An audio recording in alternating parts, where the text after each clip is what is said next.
Bismillahirrahmanirrahim. Assalamualaikum warahmatullahi wabarakatuh.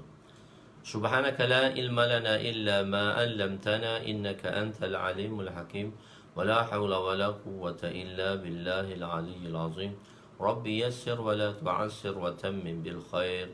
Ya Fattah wa bika nasta'in. Nahmaduhu wa nusalli wa nusallim ala rasulihil karim wa ala alihi wa ashabihi al-fatihina بهديهم إلى الحقيقة المجاذة أما بعد أعوذ بالله من الشيطان الرجيم بسم الله الرحمن الرحيم إنا أنزلناه في ليلة القدر وما أدراك ما ليلة القدر ليلة القدر خير من ألف شهر تنزل الملائكة والروح فيها بإذن ربهم من كل أمر سلام هي حتى مطلع الفجر Sadaqallahul azim. Wa qala Nabi sallallahu alaihi wasallam, la yu'minu ahadukum hatta yuhibba li akhihi ma yuhibbu li nafsihi. Wa qala Nabi sallallahu alaihi wasallam, naddarallahu imra'an sami'a maqalati fa wa'aha summa addaha kama sami'a rubba muballighin aw amin sami'in atau kama qala alaihimus salatu wassalam.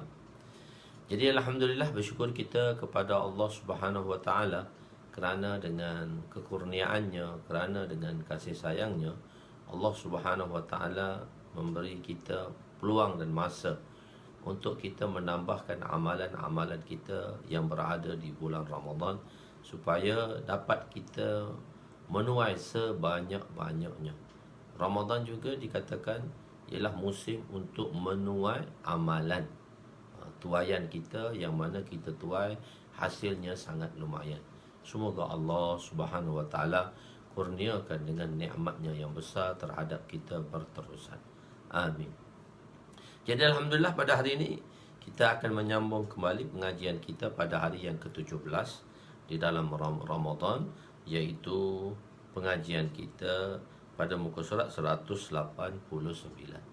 Dan pada hari ini, sebelum memulakan pengajian sedikit sebanyak, pada tarikh 17 hari bulan ini, satu tarikh yang amat besar kepada orang Islam, iaitu satu peristiwa yang berlaku yang merupakan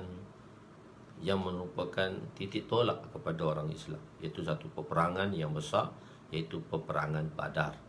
Berlaku pada tahun 2 Hijrah, sewaktu Nabi SAW telah berpindah ke Madinah, dan berlaku pada tahun 2 Hijrah pada 17 hari bulan pada 17 Ramadan. Dan 17 hari Ramadan ini juga peristiwa yang amat besar yang berlaku kepada orang Islam, yang mana kita panggil dia iaitu hari nuzul Al-Quran, yakni turunnya Al-Quran,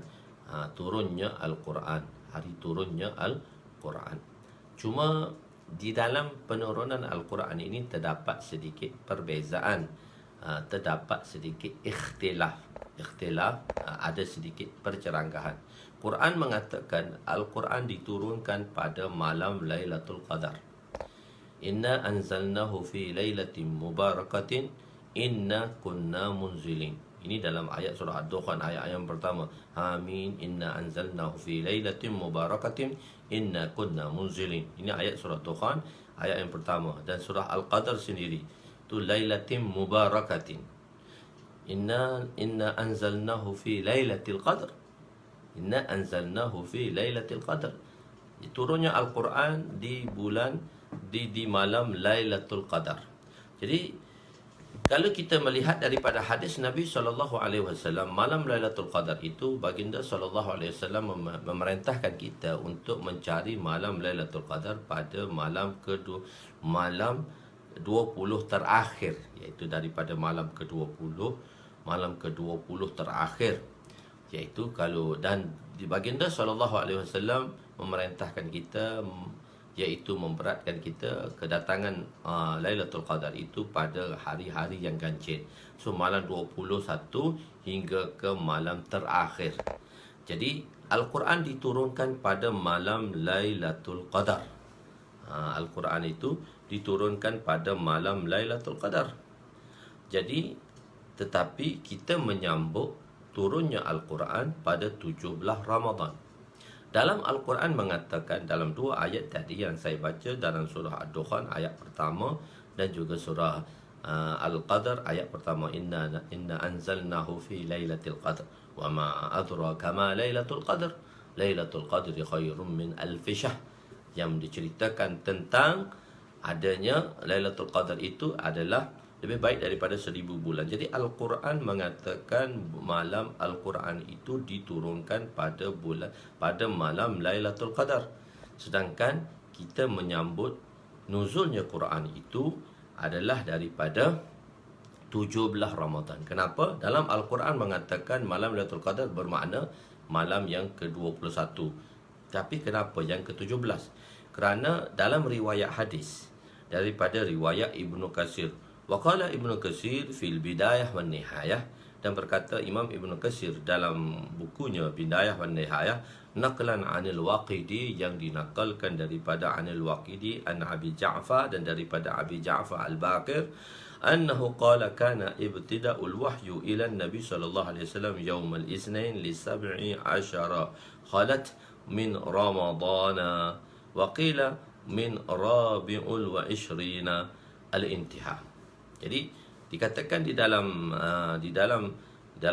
Imam Ibn Katsir ni masyhur dengan tafsirnya, mengatakan bahawa di dalam kitabnya Bidayah wan Nihayah yang dinakalkan oleh Imam Waqidi daripada Abi Ja'far Al-Baqir, mengatakan permulaan wahyu yang diturunkan kepada Nabi pada hari Isnin, iaitu pada hari yang ke-17, pada hari yang ke-17 daripada Ramadan, juga dikatakan ataupun hari yang ke-24 Ramadan, hari ke-24 Ramadan, pada hari yang ke-24 Ramadan. Itu riwayat yang kedua lah.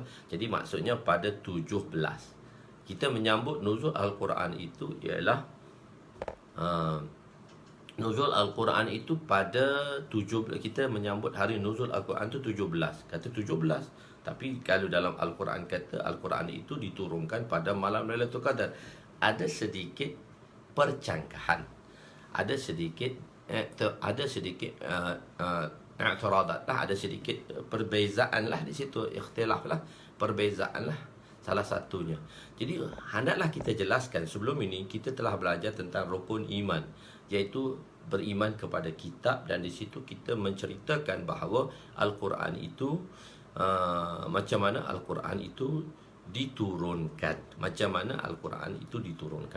Jadi dia ada 3 proses Al-Quran. Jadi untuk fahamkan benda ni, kenapa berlakunya agak ta'arud di situ, iaitu agak perselisihan pendapat di situ.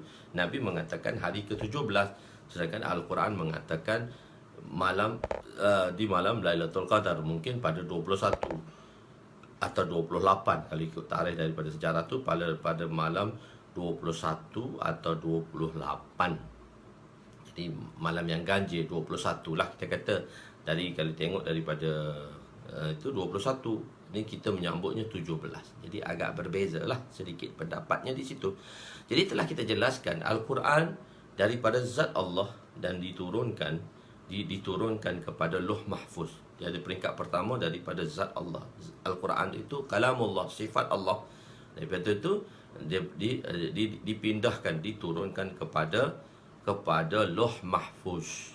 Dan Lauh Mahfuz, daripada Lauh Mahfuz diturunkan kepada langit pertama, iaitu Baitul Izzah.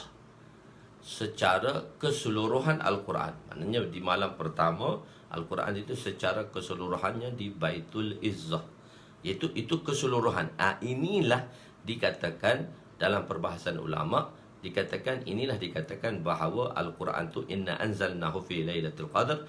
Al-Quran itu diturunkan pada malam Lailatul Qadar, seluruh Al-Quran daripada Lauh Mahfuz ke Baitul Izzah di langit pertama, dan daripada langit pertama diturunkan ke dunia selama 23 tahun. Jadi hari yang pertama Al-Quran itu dinuzulkan kepada Nabi, dalam riwayat Imam Ibn Katsir tadi mengatakan pada hari yang ke-17, maknanya daripada langit pertama hingga ke langit hingga ke dunia ini pada 17 Ramadan. Jadi tidak ada perselisihan lah di situ. Seluruh Al-Quran diturunkan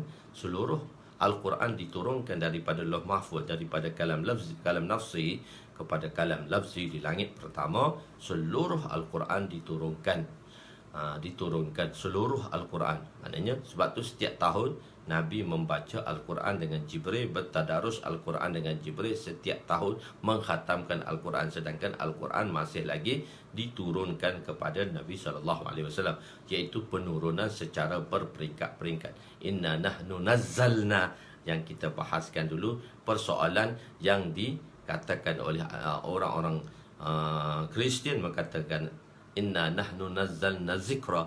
Al-Zikra tadi, perbincangan ini telah kita bincangkan di dalam bab beriman kepada kitab dahulu secara ringkas.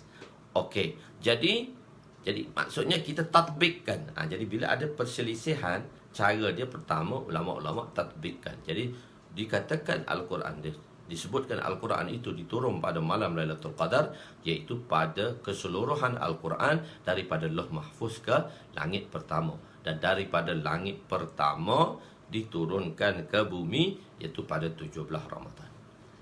Pada hari ke-17 Ramadan. Okey, khair di situ. Jadi maknanya tatbiklah, maknanya sebab itu kita menyambut Al-Quran tadi. Cuti, ada sebahagian negeri dia mengambil cuti pada nuzul Al-Quran ini, maka diturunkan pada 17 Ramadan. Khair, pada 17 Ramadan ini juga satu peristiwa yang besar yang berlaku kepada umat Islam, iaitu peperangan Badar. Pada peperangan Badar, iaitu pada 17 Ramadan. Dalam tarikh Ibnu Waqdi atau Sirah Ibnu Hisham menceritakan macam mana Nabi SAW berdoa. Nabi SAW berdoa pada malam Lailatul Qadar. Seorang sahabat telah bertanya baginda SAW, ayy doa asma'u indallah, manakah waktu untuk kita berdoa yang mana doa kita paling Allah Subhanahu wa taala terima, paling Allah taala Allah mendengar. Perkataan sami'ah dalam bahasa Arab dia memberi dua makna, mendengar dan menerima. Mendengar dan menerima. Kita katakan daripada rukuk kita bangun untuk i'tidal atau qaumah, perbuatan intiqalat, iaitu daripada rukuk ke qaumah ataupun i'tidal, kita panggil qaumah. Ada dalam fiqh memanggilnya qaumah, berdiri untuk selepas daripada berdiri seketika. I'tidal lah dalam fiqh kita panggil dia i'tidal. Jadi daripada i'tidal tadi, sami Allahu liman hamidah. Sami Allahu liman hamidah. Kita berkata sami Allahu liman hamidah. Allah Subhanahu wa taala mendengar. Allah Subhanahu wa taala sami Allahu liman hamidah. Dua terjemahannya. Allah Subhanahu wa taala mendengar doa kita. Allah Subhanahu wa taala menerima doa kita. Sami'a. Tapi di sini Nabi gunakan perkataan asma'u, sirah ism tafzil.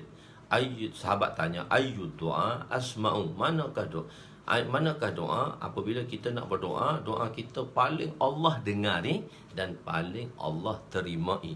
Dua tempat.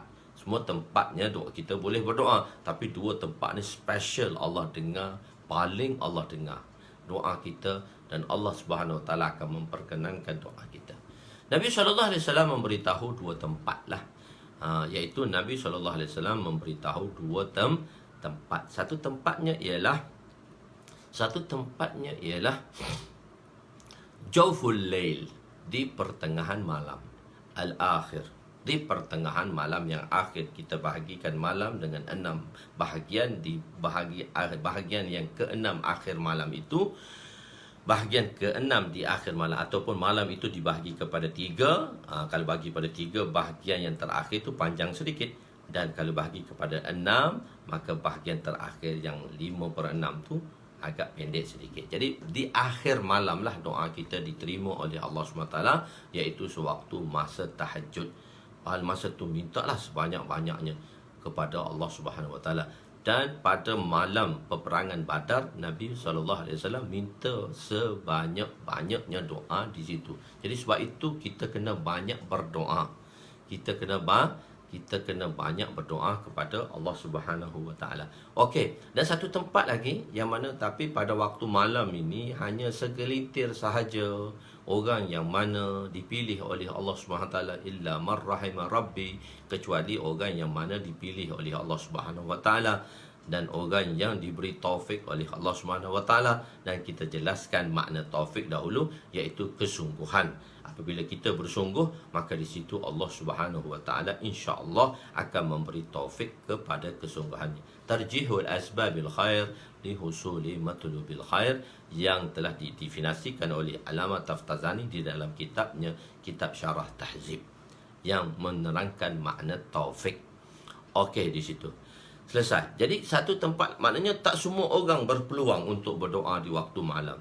Maka ada satu tempat lagi yang mana kita peluang untuk berdoa, iaitu Nabi kata kullu duburi as-salawati maktubah, kullu duburi as-salawati maktubah, iaitu doa yang dibaca selepas dubur, tadi selepas doa yang dibaca selepas solat.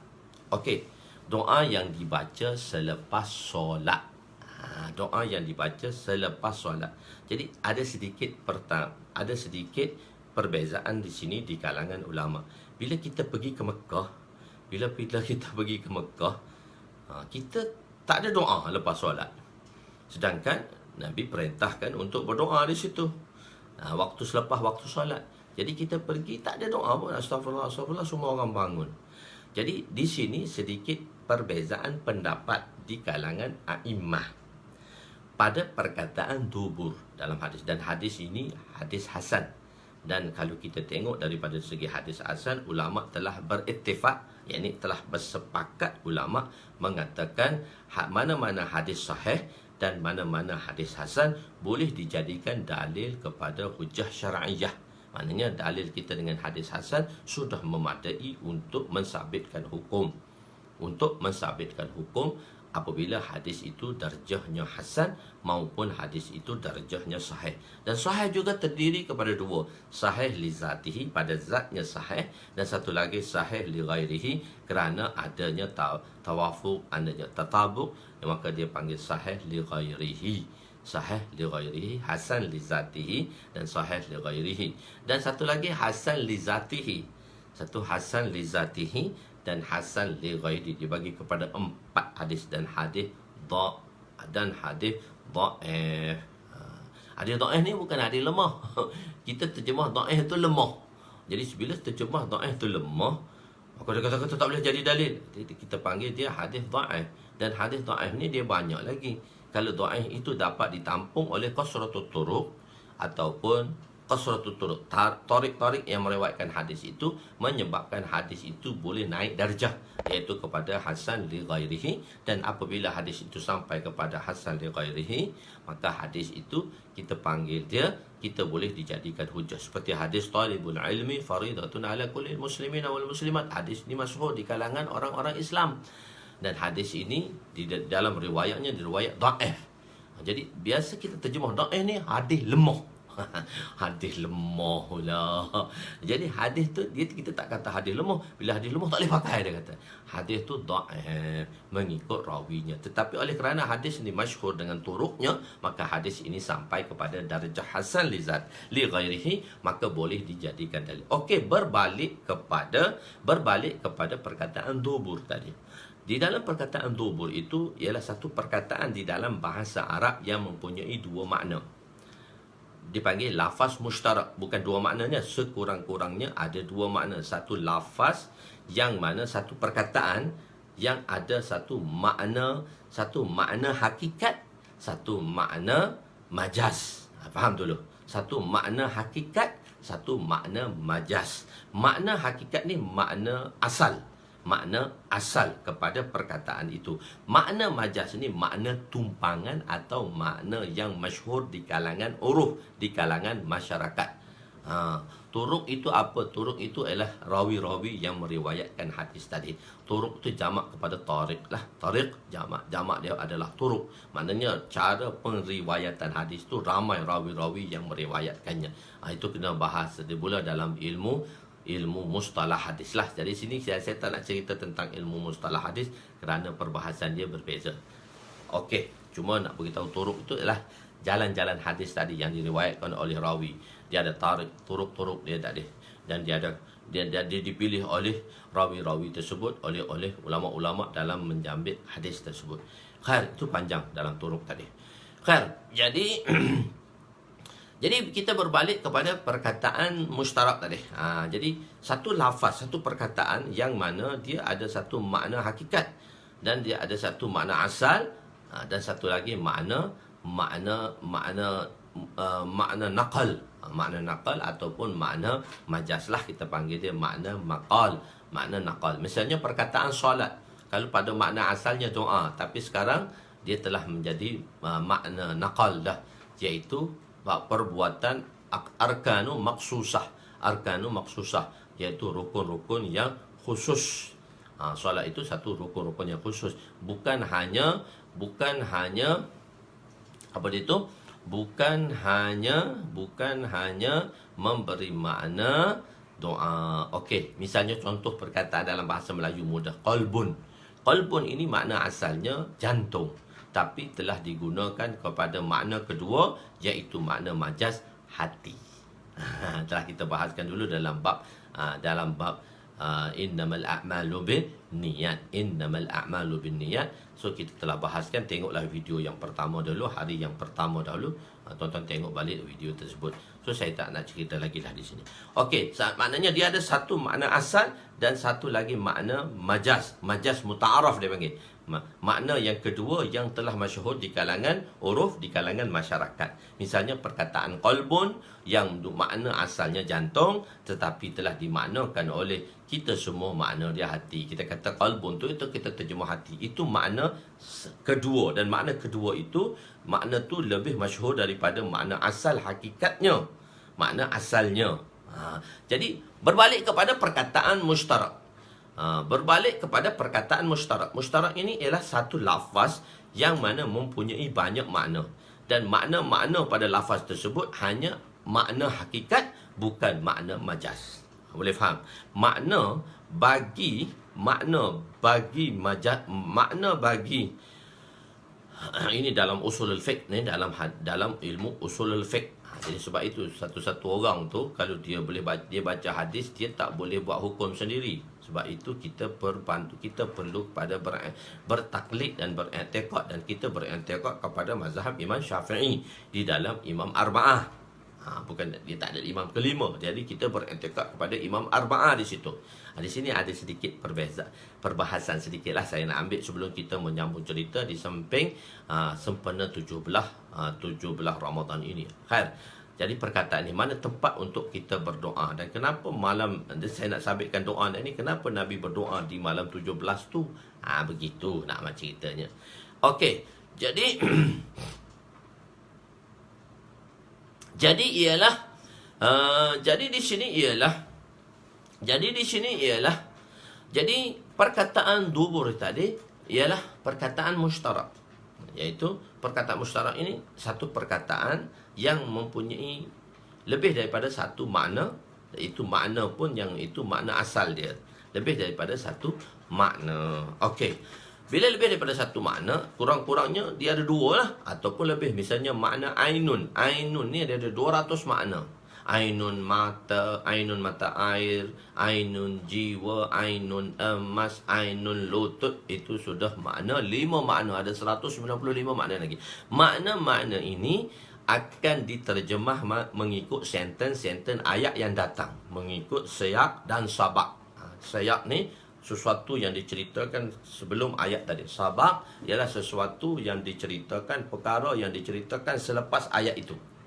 So ayat tu disebut dengan satu perkataan. Dengan perkataan itu, cerita sebelumnya atau perkara sebelumnya atau perkara selepasnya akan menterjemahkan makna mustarak tadi kepada makna yang betul. Jadi melepaskan lafaz mustarak. Okey, jadi makna kepada perkataan dubur ini dia ada dua makna.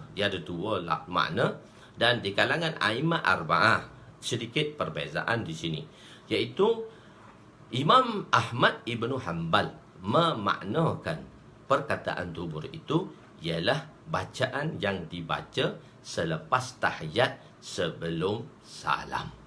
Perkataan iaitu memaknakan makna dubur tadi, bacaan doa-doa yang dibaca selepas daripada tahiyat. Kalau tengok dalam kitab kita dalam Midrajul Fawatih, dia dalam jilid ketiga mula-mula sekali, babut tasyahud. Dia dalam kitab sembahyang lagi, babut tasyahud. Dalam babut tasyahud tadi, Nabi banyak mengajar doa-doa tasyahud, membaca tasyahud, membaca tahiyat dengan berbagai-bagai riwayat. Dan kita memilih riwayat, yang tuan-tuan baca sekarang lah. Dan ada kita at-tahiyatul mubarakatus salawatut tayyibatu lillah, at-tahiyatu lillatul tayyib, at-tahiyatu lillatul mubarak, at-tahiyatu lillatul mubarakatus salawatu. Jadi dia pemilihan lain. Imam Hanafi memilih lain, riwayat lain. Jadi okey, mengikut meletakkan di antara banyak riwayat tu, dia pilih satu riwayat yang mana bagi mereka itu riwayat yang kukuh bagi imam-imam tersebut dengan dalil-dalil mereka, dan mereka memasukkan di dalam tahiyat yang dibaca oleh pengikut-pengikut dalam sembahyang kita. Okey. Jadi perkataan dubur ini dia memberi makna bacaan selepas tahiyat. Jadi banyak doa-doa di dalam tahiyat Nabi doakan. Nabi ajar doa-doa di dalam tahiyat tadi. Banyak sekali. Jadi bagi mazhab Imam Ahmad, mereka memaksudkan perkataan dubur itu doa di dalam solat sebelum, doa di selepas tahiyat di dalam solat. Itu adalah pendapat beliau. Jadi sebab itu kita pergi Mekah, tuan-tuan tengok tak ada doa lepas sembahyang. Tapi tiga imam yang besar, Imam Abu Hanifah, Imam Malik dan Imam Syafi'i, mengatakan perkataan dubur itu ialah doa selepas sembahyang. Jadi kita doalah selepas sembahyang. Kita doalah selepas sembahyang, dan kita mentarjihkan doa selepas sembahyang. Okey, dalam ikhtilaf ini kita mesti berlapang dada, dan kita jadi di Mekah itu kita mengatakan dia fatwa Imam Ahmad lah. Walaupun sekarang mereka dikuasai oleh Salafi. Tetapi kita okeylah, kita nak lapang dada, kita kata mereka itu ialah berfatwa kepada Imam Ahmad. Dan Mekah memanglah dia pendapat mazhab Imam Ahmad. Di Madinah mazhab Imam Malik. Di Mekah adalah mazhab Imam Ahmad. Jadi kita masih mengatakan mereka itu adalah berpegang kepada mazhab Imam Ahmad lah, walaupun mereka telah dikuasai oleh Salafiyah. Mereka pemahaman Salafiyah tadi, mereka telah dikuasai oleh pemahaman Salafiyah. Khair, tak apa, kita berlapang dada, kita mengatakan okeylah, kau nak baca selepas ke kau tak nak baca selepas. Jadi bagi mereka yang berpendapat doa itu selepas salam, doa itu selepas tahiyat sebelum salam, jangan mengatakan orang yang berdoa selepas salam tu bid'ah. Tak betul. Tak, sedangkan kita sabit daripada hadis. Banyak daripada hadis-hadis Nabi SAW menceritakan untuk kita berdoa selepas sembahyang. Dan doa pula ialah Al-Quran menurunkan tadarruan wa khufiyah. Doa ni mestilah kita baca dengan merendah diri, tadarru' wa khufiyah, dengan perlahan. Tapi kenapa kita menguatkan bacaan doa? Kita menguatkan baca doa adalah disebabkan oleh ta'limul ummah. Nabi nak mengajar sahabat apa yang dia baca, apa sepatut doa yang kamu baca. Jadi itu di segi perbahasan dari sudut a'immah, iaitu kita memilih jalan, iaitu dengan berdoa selepas tahiyat, selepas salam. Kita doa, kita wirid dan sebagainya, dan kita doa, dan doa di sinilah paling Allah Subhanahu wa taala terima. Okey, di segi praktikalnya, okey, di segi amalannya, kalaulah kita tak berdoa kalaulah kita tidak berdoa selepas sembahyang, mana lagi kita nak berdoa? Tuan-tuan fikir, kalau satu orang tu dia tak take time, dia tak ambil masa untuk berdoa selepas sembahyang, untuk baca doa selepas sembahyang, mana lagi kita nak berdoa? Zaman sekarang zaman touch and go. Orang nak cepat. Dulu bila kena tol, dia panggil touch and go. Orang pakat beli kat touch and go. Lepas tu kena beratur, tempat lane tu kena beratur dan sebagainya. Lama. Orang pun beli touch and go, kata touch go saja, tak payah nak tunggu manual.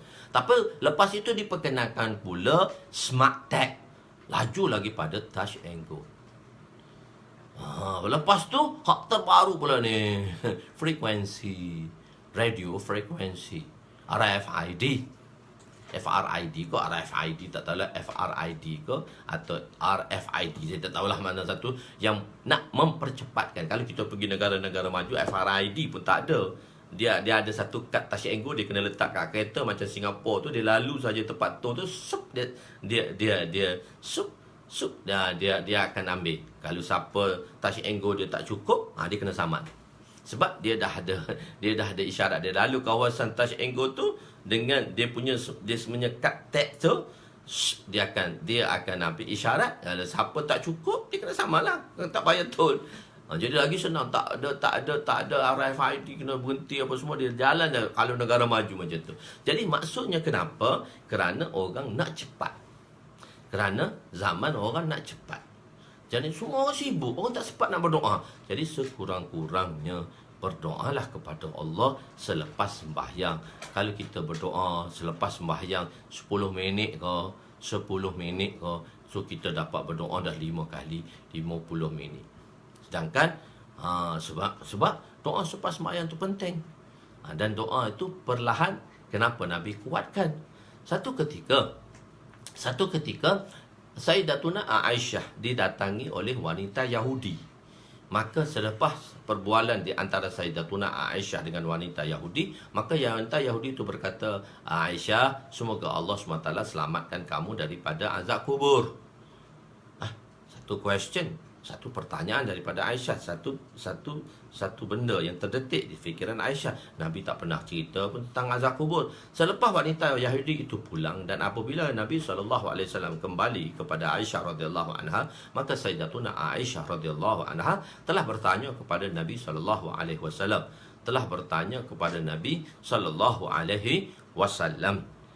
Adakah seksa kubur itu hakun? Al-qabru hakun? Naam, Nabi kata. Kubur itu adalah hak. Kubur itu adalah hak. Jadi kita tak mulakan hadis ni, kita nak bahas perbahasan ini kebetulan sahaja. Bukan kebetulan, saya nak terangkan jugalah. Jadi untuk sampai kepada bab itu dengan bab-bab, sebab saya dah kumpulkan semua benda perbahasan ini daripada bab-bab yang berbeza-beza. Khair. Jadi al-jannatu haqqun. Perkataan hakun dengan sidqun berbeza di dalam bahasa Arab. Untuk mereka yang belajar, tapi kita terjemahan hakun itu benar, sidqun itu benar. Tapi sedikit perbezaan di kalangan ulama-ulama menterjemahkan makna hakun dengan sidqun. Hakun ni, sidqun ni mutabiqul waqi'. Hakun ni mutabaqul waqi'. Dia beza dengan sirah ism fa'il dengan sirah ism maf'ul. Mutabiqul waqi', mutabaqul waqi', mutabaqul waqi', mutabaqul waqi'. Sidqun. Okey, sidqun ni bila kita dengar satu berita, satu perkhabaran. Hadis ni satu berita lah, satu perkhabaran lah. Al-Quran ni khabar daripada Allah lah. Hadis ni khabar daripada Nabi. Kita panggil dia khabar. Khabar ini dalam bahasa Melayu, kalau kita belajar dalam Nahwu, dipanggil satu jumlah, satu sentence, satu ayat. Bila kita dengar satu khabar, maka ayat tadi, jumlah tadi, sentence tadi masih lagi terumbang-ambing pada sami' yang mendengar daripada mutakallim yang melafazkan perkataan tersebut. Bila mutakallim melafazkan perkataan tu Zaidun qaimun, maka bila sami', orang yang mendengar berita tadi, Zaid berdiri, maka masih lagi di dalam orang yang mendengar itu terdapat dua keadaan. Sama ada berita yang disampaikan itu benar atau berita yang disampaikan itu bohong. Apabila kita mengatakan bila benar, bila tu benar, berita tu benar atau bohong, dia masih bila kita panggil jumlah khabariyah. Jumlah khabariyah ni sentence yang dilontarkan oleh mutakallim, oleh orang yang bercakap. Orang yang pertama, mutakallim ni orang ganti nama pertama yang bercakap. Aku, kamu. Jadi ganti nama pertama yang bercakap kepada orang yang hadir, ganti nama kedua. Dan orang yang ganti nama ketiga, orang yang tidak ada di dalam majlis, orang yang gaib. Jadi bila satu orang mutakallim bercakap, maka dia kata Zaidun qaimun. Bila orang mendengar, golongan kedua mendengar, betul tak ni? Jadi bila kita nak tahu berita itu betul, Bila itu betul, bila mutabiqul waqi'. Benar ialah mutabiqul waqi'. Benar itu adalah mutabiqul waqi', bersamaan dengan peristiwa. Jadi bila berita diucapkan maka sama dengan peristiwa, maka berita itu kita panggil dia sidqun. Bila berita yang disampaikan itu tidak sama dengan peristiwa, maka kita panggil berita itu kizbun. Kita memanggil berita itu kizbun, bohong. Jadi mutabiqul waqi', maknanya berita yang disampaikan sama dengan peristiwa. Kita di tahun orang-orang yang tua-tua ni, 50-an ni, dulu kita ada warta berita. Baca berita je. Dia baca je. Dia tak ada gambar-gambar lagi. Lepas tu kita akan dapat tengok seminggu sekali peristiwa. Peristiwa jam 10. Peristiwa dunia. Semua kita akan tunggu seminggu sekali peristiwa dunia dengan gambar-gambarnya sekali. Berita tu kita dah dengar dah. Peristiwa tu kita tak tengok lagi. So kita akan tengok peristiwa dengan berita tu dengan side yang berbeza. Dulu kan berita dulu. Orang baca berita je. Berita tak ada gambar-gambar pun. Peristiwa ni datang seminggu sekali. Sebab nak kumpulkan dulu. Sebab dulu tak ada alat yang moden lagi. Sekarang berita, dah moden dah. Berita pun duduk berdiri dah depan tu, dah tunjuk dah peristiwa. Untuk membenarkan berita tadi. So kita panggil berita tadi, bila dia sidqun, bila dia bersamaan dengan peristiwa yang berlaku. Dia sama dengan peristiwa yang berlaku dengan berita yang diceritakan. Berita itu kita panggil dia sidqun, benar. Hakun ni tidak. Hakun ni ialah mutabaqul waqi'. Kita mesti membenarkan berita itu walaupun bersalahan dengan peristiwa. Mutabaqul waqi', kita mesti, pasal dia sirah ism maf'ul. Sirah ism maf'ul ni sirah yang garanti. Dia memberi makna takkid, berlainan dengan sirah ism fa'il. Sirah ism fa'il dia memberi makna takkid. Bila Sayyidina Musa alaihissalam, bersama dengan pengikut-pengikutnya menghadapi lautan, apa kata pengikutnya? Inna lamudrakun. Inna dia menggunakan perkataan takkid. Lam juga lam takkid. Dan mudrakun itu sirah ism maf'ul.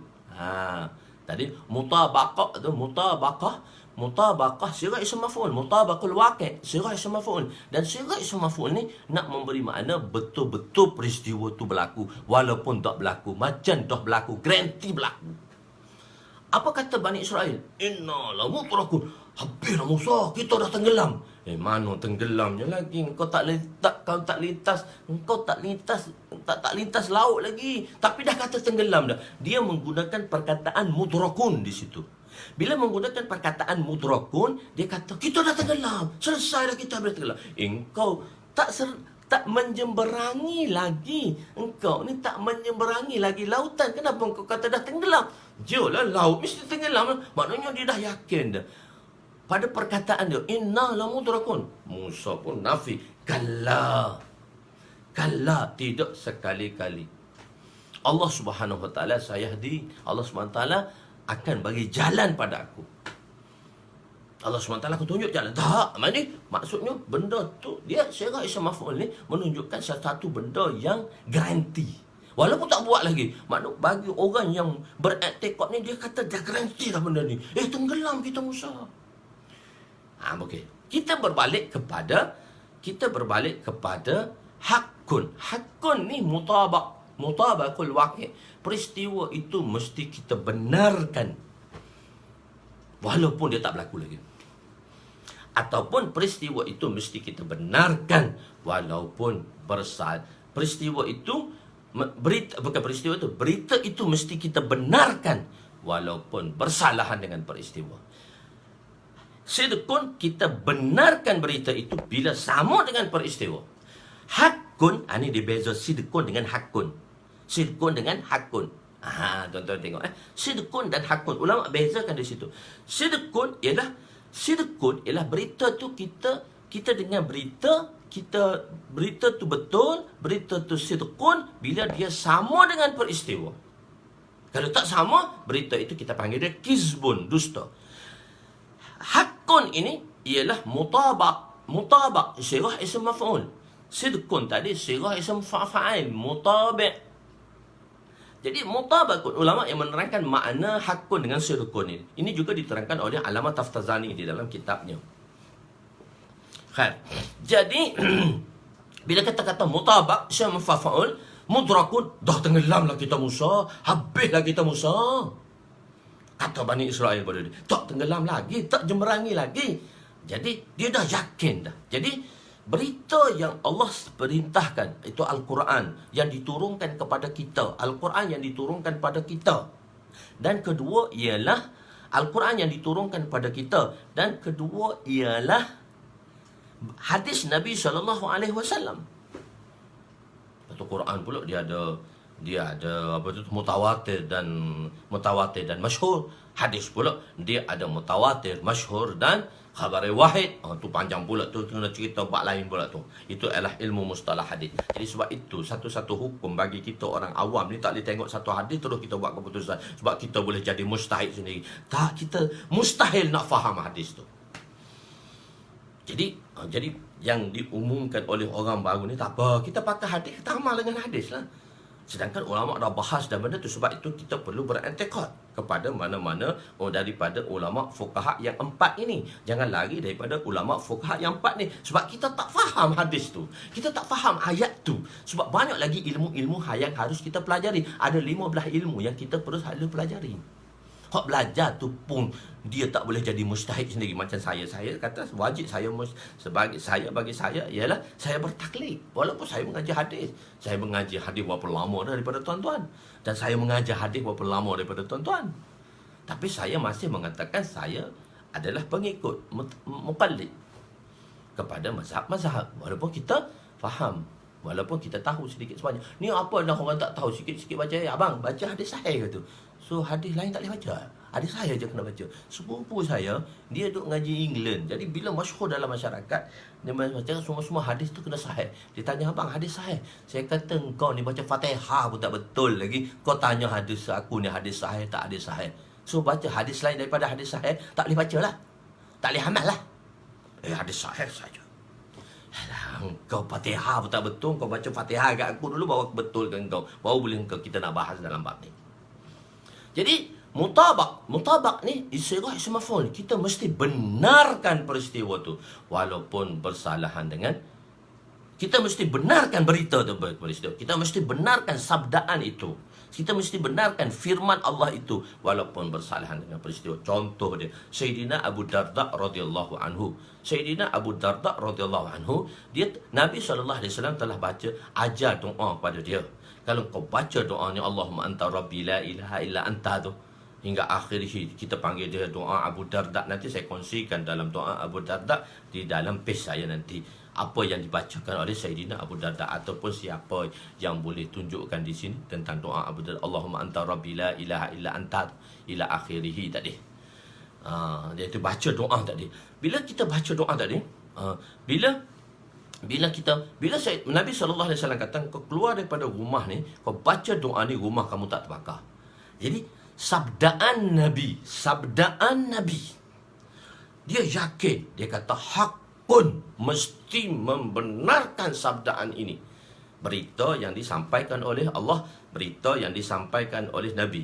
Berita yang disampaikan Allah tu firman Allah Ta'ala lah. Berita yang disampaikan oleh Nabi tu sabdaan Nabi SAW lah.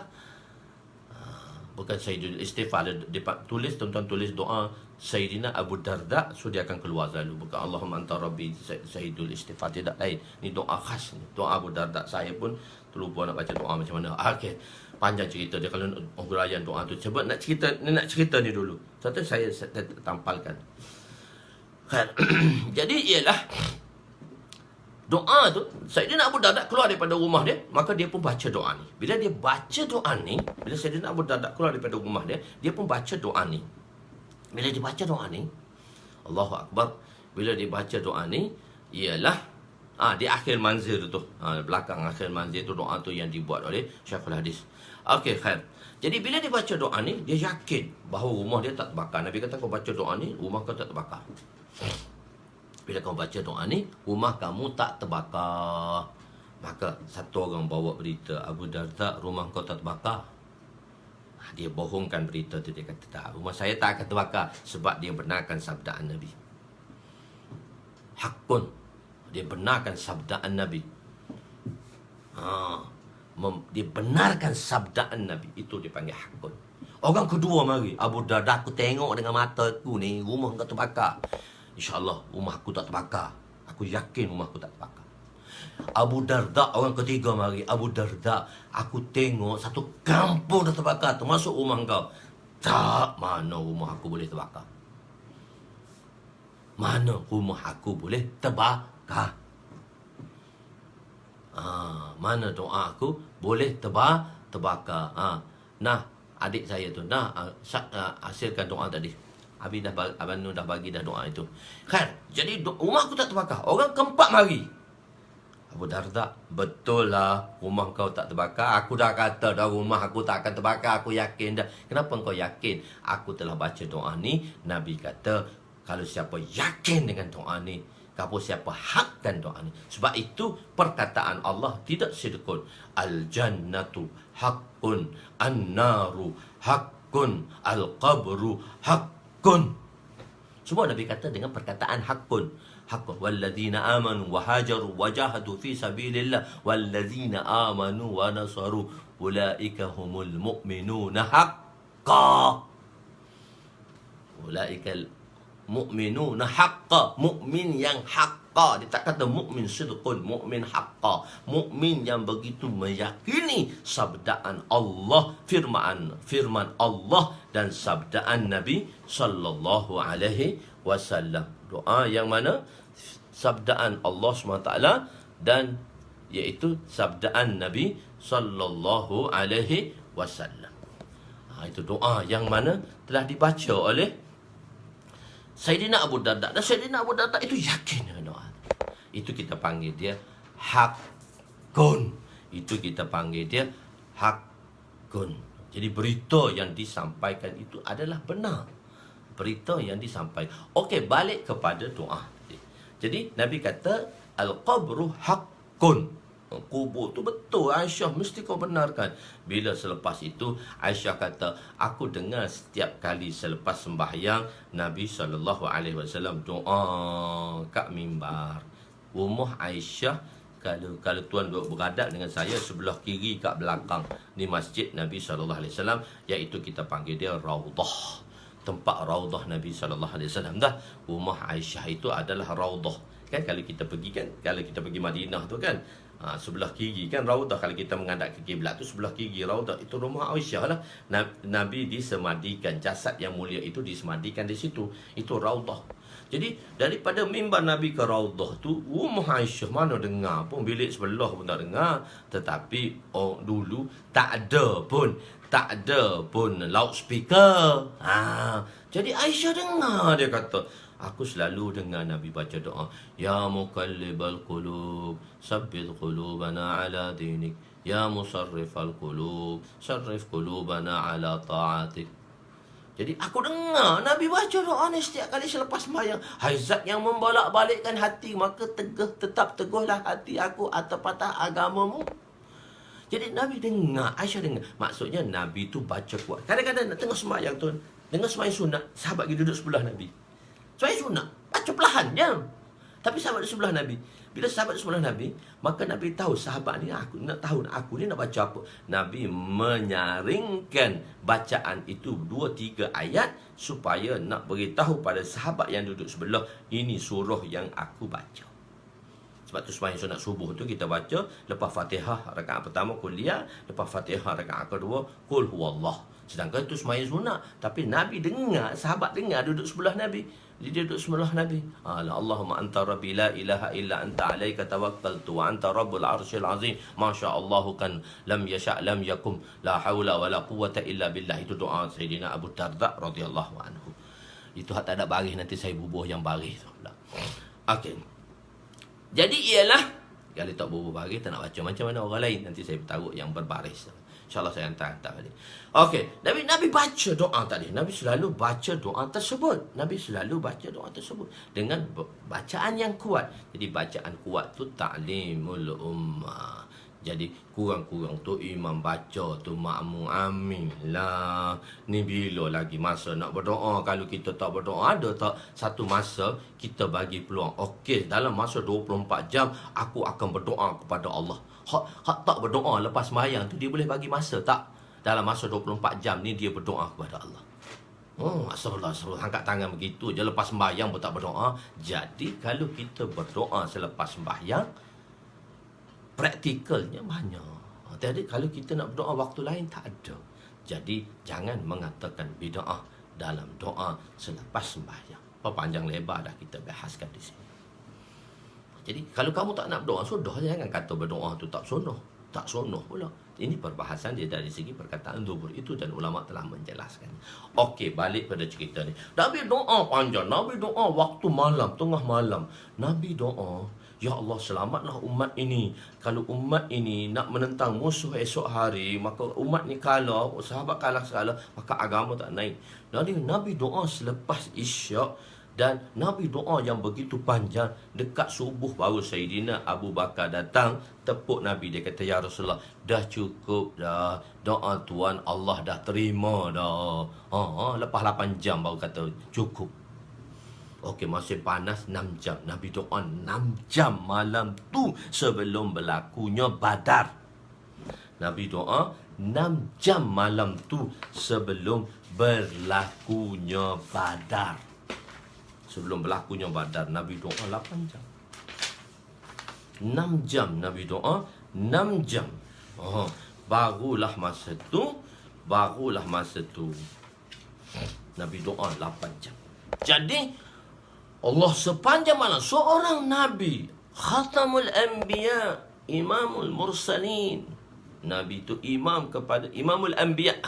Imamul Anbiya, Khatamul Anbiya, Sayyidul Mursalin, ketua kepada semua rasul-rasul, Imamul Anbiya, imam kepada semua nabi-nabi. Yang mana nabi tadi imam kepada semua nabi-nabi, Imamul Anbiya tadi.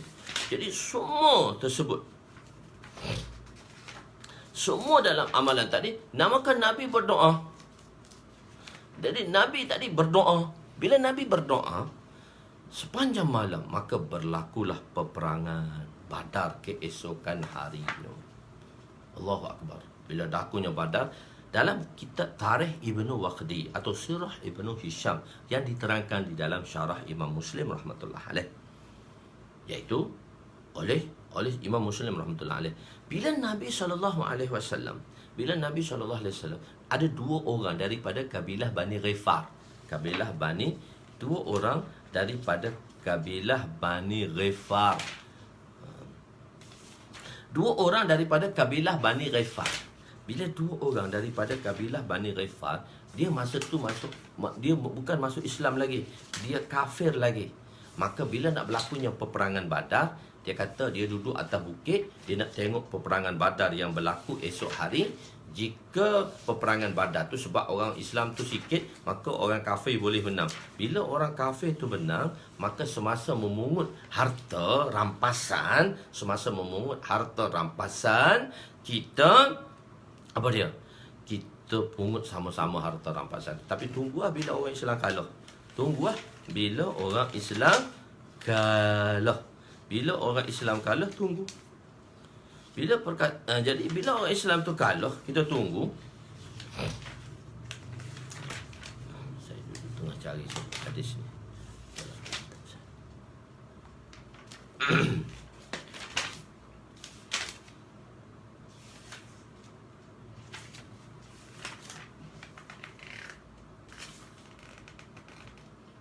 Okey, tak apa, saya tak jumpa. Jadi bila orang Islam kalah tu, tapi maka bila nak bertempurnya peperangan Badar tadi, datang satu awan yang hitam. Di atas awan hitam tu bunyi tapak kaki kuda. Dalam hadis tak bunyi macam itulah, saya yang bunyikannya supaya tuan-tuan faham. Jadi ada daripada awan tadi ada bunyi tapak kaki kuda. Nabi SAW beritahu selepas peperangan, iaitu 1,000 malaikat yang turun. Di Badar turun 5,000 malaikat. Peringkat pertama 3,000, dia turun berperingkat-peringkat. Jadi peringkat pertama turun 1,000 dulu. 1,000 malaikat turun dengan Jibril. Semua malaikat itu berkuda. Naik kuda, turun melalui awan tadi. Kuda Sayyidina Jibril namanya Haizum. Ha ya zai waw mim. Haizum, ya Haizum, ya Haizum, ya Haizum. Turun kuda Sayyidina Jibril itu nama Haizum. Bila kuda Sayyidina Jibril itu turun dengan nama Haizum, maka bila turun daripada langit tadi, semua kuda Sayyidina Jibril bersama dengan tentera-tenteranya, 1,000 malaikat yang turun ke peringkat pertama, 5,000 malaikat turun kat Badar. Jadi turun pada peringkat pertama ni 1,000 dulu dengan tentera berkuda. Setiap malaikat berserban. Ada imamah Sayyidina Jibril, nama dia kuda Haizum. Kuda Jibril ni nama dia Haizum. Dan semua malaikat yang 1,000 tu berkuda dengan siap berserban warna putih. Oleh kerana Sayyidina Jibril alaihissalam, dia ketua malaikat, dia pakai serban warna kuning. Tuan-tuan jangan pakai warna kuning pula nak jadi Jibril. Nanti tuan-tuan pakai serban warna kuning. Kenapa Ustaz Usnul kata Jibril pakai serban kuning, kita pakai serban kuning juga? Tak, serban sunnahnya warna putih. Okey, jadi Sayyidina Jibril alaihissalam pun turun bersama, memecah bunyi, turun daripada awan tadi, daripada langit ketiga. Malaikat khusus di atas lain ada 1,000 malaikat dulu datang ni daripada langit tinggal, memecah bunyi. Bila bunyi satu dentuman macam bom, bam, maka kata kabilah Bani Ghifar tu, sepupu saya mati terus dengan bunyi tu. Saya pengsan, saya bangun-bangun, perang dah habis je. Bila nak bunuh setiap malaikat yang ada cemeti, dalam cemeti itu, di hujung cemeti itu ada racun. Bila dia libas dengan cemeti itu kena muka orang kafir, maka racun tu akan menerap masuk ke muka, jadi hitam, terus jatuh mati. Allah Subhanahu Wa Taala telah turun, dan Nabi kata malaikat datang daripada langit ketiga. Sepanjang hari Nabi berdoa kepada Allah Subhanahu Wa Taala di sepanjang malam, dan sepanjang apa ni? Sepanjang peperangan itu Nabi SAW telah berdoa kepada Allah Subhanahu Wa Taala. Nabi doa kepada Allah Subhanahu Wa Taala sepanjang doa, ya muqallibal qulub, ya kata ya hayyum ya qayyum birahmatika nastaghits, ya hayyum ya qayyum birahmatika nastaghits, ya hayyum. Nabi doa. Sayyidina Ali kata dia pergi perang, dia masuk dalam pertempuran Badar, dia rasa risau dengan Nabi. Selepas beberapa lama dia tengok Nabi dalam sujud, maka dia keluar lagi, dia perang, dia tenang, sehinggalah Allah SWT memberi fatah kepada Nabi. Doa ni, sebab tu Nabi kata mukhul ibadah. Jangan doa. Jangan tuan-tuan tinggal doa. Di Badar, bantuan Allah turun. Sahabat nampak di Badar tu. Sahabat nampak peperangan Badar. Sahabat nampak dalam peperangan itu. Sebab tu Allahu Akbar. Kalau tengok peperangan Uhud lagi hebat. Sahabat ni memang setia pada Nabi, bantu Nabi. Panah turun, mendayang-dayang. Tapi dia tu sebagai Abu Dujana, Abu Raihanah ni, dia satu orang yang mana pahlawan besar. Dia bantu Nabi, dia jadikan dia tu perisai. Allah, macam mana sahabat melingkungi Nabi SAW dalam peperangan tadi. Dan masuk peperangan tadi, Sa'ad bin Abi Waqqas dan sama sahabat-sahabat sedang memanah. Bila sahabat-sahabat sedang memanah, maka panas dan habis dah. Dalam peperangan Uhud rasa takriban. Dalam peperangan Uhud, sahabat habis dah memanah. Bila sahabat habis memanah, Nabi kata, dan ada orang lagi. Dan di kalangan pemanah yang hebat adalah Sa'ad bin Abi Waqqas. Sa'ad bin Waqqas ni panah. Jadi ada orang nak memanah, dia dah habis dah peluru anak panah tadi, anak panah dah habis. Maka Nabi kata kepada sahabat tu, bagilah. Apa dia?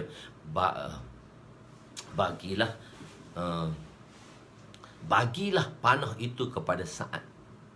Kenapa? Sa'ad pemandahnya yang handal. Setiap panahannya tepat kepada sasaran.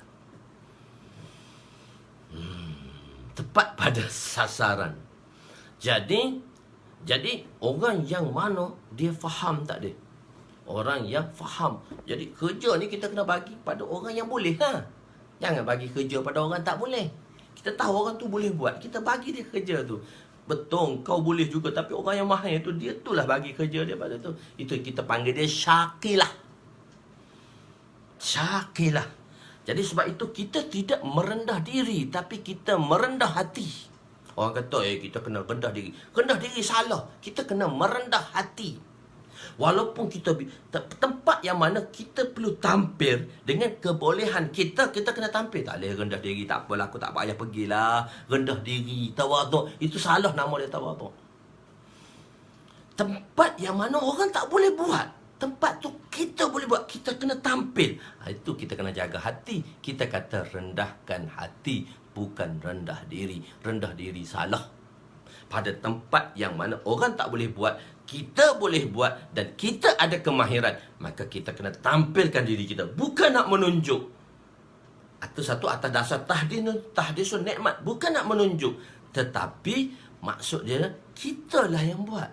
Cuma masa kita buat tu, kita bukan rendah diri, kita kena rendah hati. Kalau orang rendah diri, saya tak boleh buat, saya tak pandai, tu rendah diri salah. Syakilah, itulah syakilah Nabi ajar kepada umat ini. Setiap umat, setiap orang ada kelebihan masing-masing. Maka kita kena zahirkan kelebihan kita. Cuma kita jangan besar diri. Kita kena rendahkan hati. Rendah diri tak boleh. Sebab setiap orang, sebab ada pekerjaan, kalau kita rendah diri, kita tak nak tampil ke depan, merendah diri. Dia tak boleh buat. Orang tu selalu merendahkan. Si suami, biasa dengar suami-suami ni, dia biasanya rendahkan isteri dia. Dia rendahkan isteri dia. Sampai isteri dia rasa terendah diri, tak boleh nak buat kerja. Sedangkan isteri dia mempunyai satu kelebihan yang besar. Sebab tu Nabi kata ke Aisyah, wa kanati Aisyatu rijratul ra'yi. Kau tahu tak, makcik kau Aisyah tu akalnya seperti lelaki. Suami kena bagi semangat pada isteri. Sebenarnya isteri yang banyak bagi semangat. Kejayaan seorang suami itu di belakangnya isteri. Tapi suami mesti berganding dengan isteri untuk memberi semangat kepada isterinya. Kadang-kadang isteri dia memang tinggi level, tapi kadang-kadang suami ni dia ego. Dia merendahkan isteri dia. Dia merendahkan isteri. Sehingga isteri dia ni rasa inferiority complex. Alamak, saya tak tahu apa. Sedangkan isteri dia boleh buat benda tu. Ni syakilah, kita mesti pamerkan. Jadi kita kena tahu benda ni, kita kena understanding benda ni. Perkara-perkara ni Islam telah ajar kita. Cuma kita tak gembar-gemburkan perkara tadi. Jadi kita kena rendahkan hati, bukan rendah diri. Rendah hati, kita merendahkan.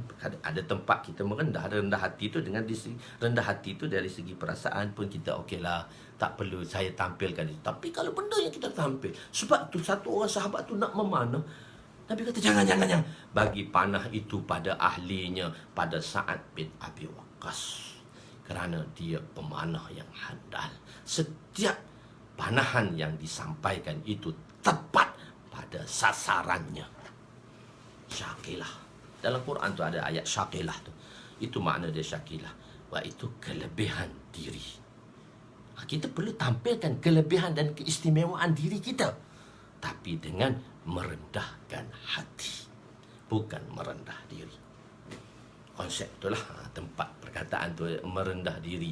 Tak merendah diri, tapi maksud tu makna kedua lah, merendah diri. Maksud kita tu merendah hati lah. Tapi kita guna jangan perkataan merendah diri, tapi merendah hati.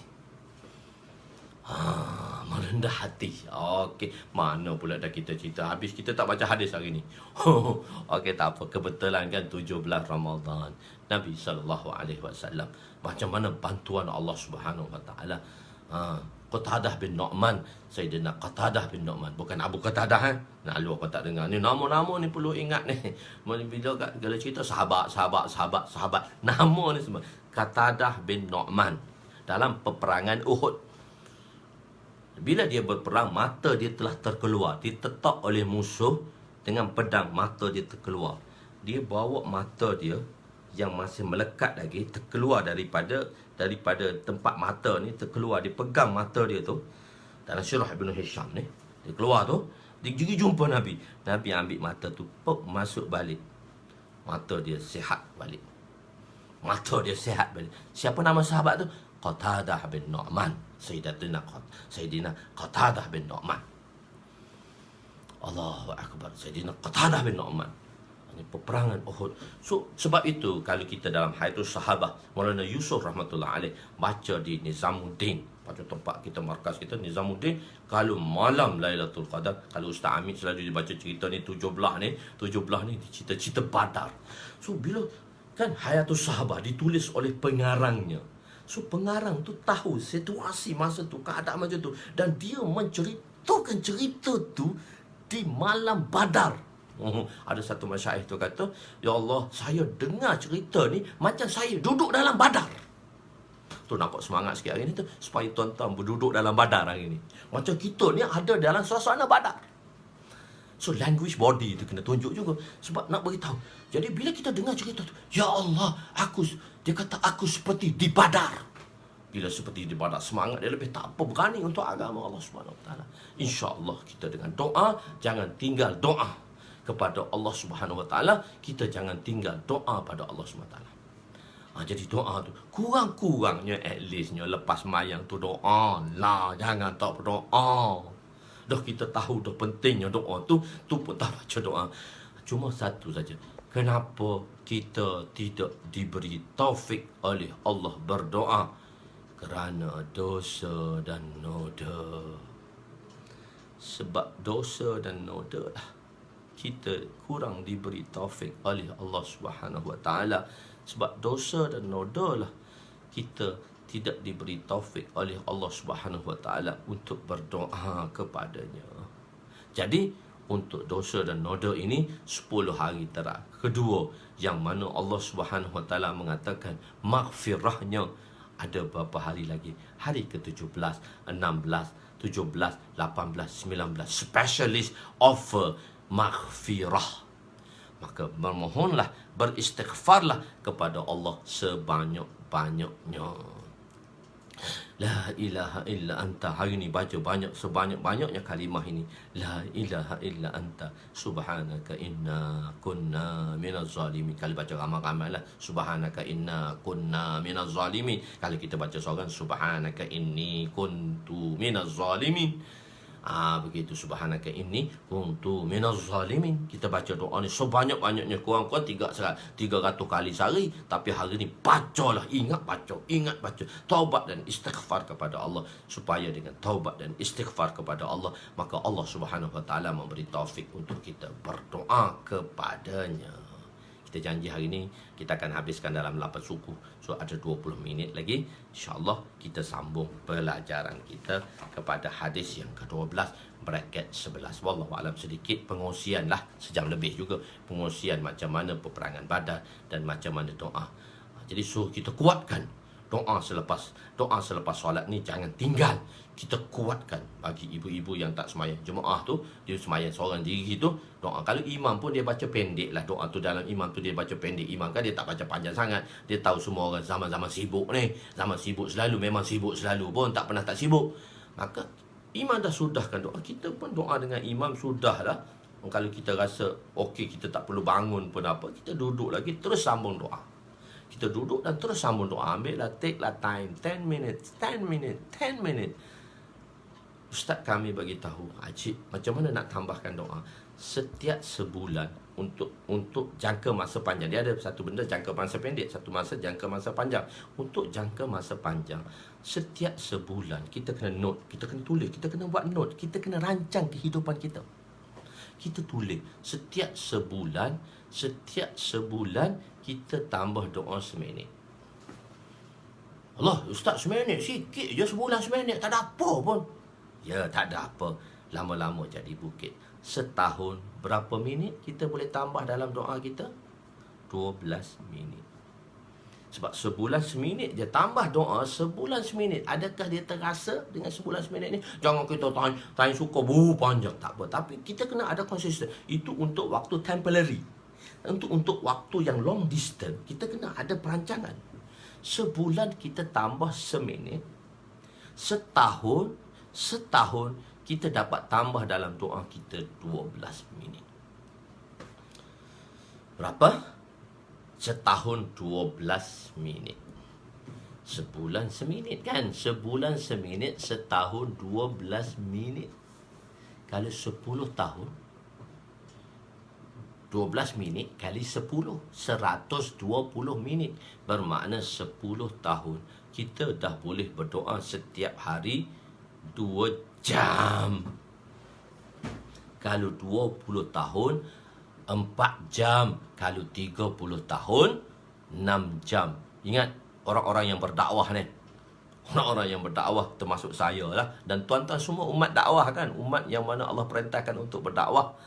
Dah 30 tahun dah kita di dalam jemaah berdakwah. Doa kita pun macam ni. Ya Allah, doa malam ni macam semalam. Habis doa macam ni, doa malam ni macam semalam pula. Jadi sebab apa? Semalam doa panjang, malam ni tak sempat, tahajud pun tertinggal, doa pendek. Jadi kita rancang 30 tahun, berarti kita dapat doa 36 jam sehari. Jadi kita kena usaha dalam hidup kita, insya-Allah.